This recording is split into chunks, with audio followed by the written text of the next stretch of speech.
हरि ओम नमो भगवते वासुदेवाय। हरि ओम नमो भगवते वासुदेवाय। अनेक विपत्तियों से तुम्हारा छुटकारा हो जाएगा। जो इसे प्रेम करेंगे वे बड़े भाग्यशाली होंगे। कोई असुर इसके सामने टिक नहीं पाएगा। सौंदर्य, कीर्ति, गुण और प्रभाव में जय बालक भगवान नारायण के अवतार के समान होगा। अतः इस बालक के अलौकिक कार्यों पर किसी प्रकार का आश्चर्य न करना। आचार्य गर्ग ऐसा कहकर गए थे। तब से मैं इस बालक को भगवान नारायण का ही अंश मानता हूँ।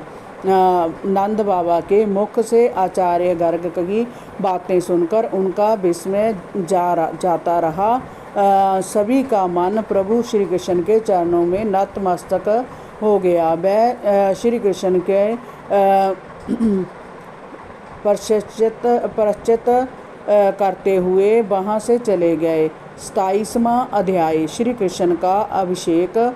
श्री सुखदेव जी ने कहा, परीक्षित, जब भगवान श्री कृष्ण ने गिरिराज गोवर्धन को धारण करके ब्रज को इंद्र के कोप से बचा लिया, तब उनसे भेंट करने गोलोक से कामधेनु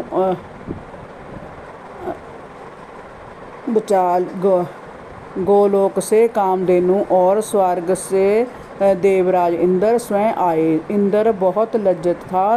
उसने श्री कृष्ण के रूप में भगवान श्री हरि को पहचान लिया था। इसलिए एकांत में श्री कृष्ण से भेंट करके देवराज इंद्र ने उनके चरण पकड़ लिए और अपने किए पर क्षमा मांगी।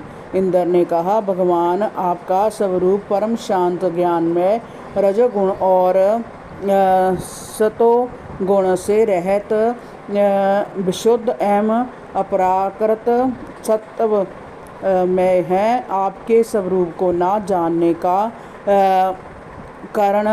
कारण मेरा माया से मोहित होना था। इसी कारण मैं अहंकारवश स्वयं को ही त्रिलोकपति मान बैठा था। अज्ञान के कारण ही मुझसे इतनी बड़ी भूल हो गई। आप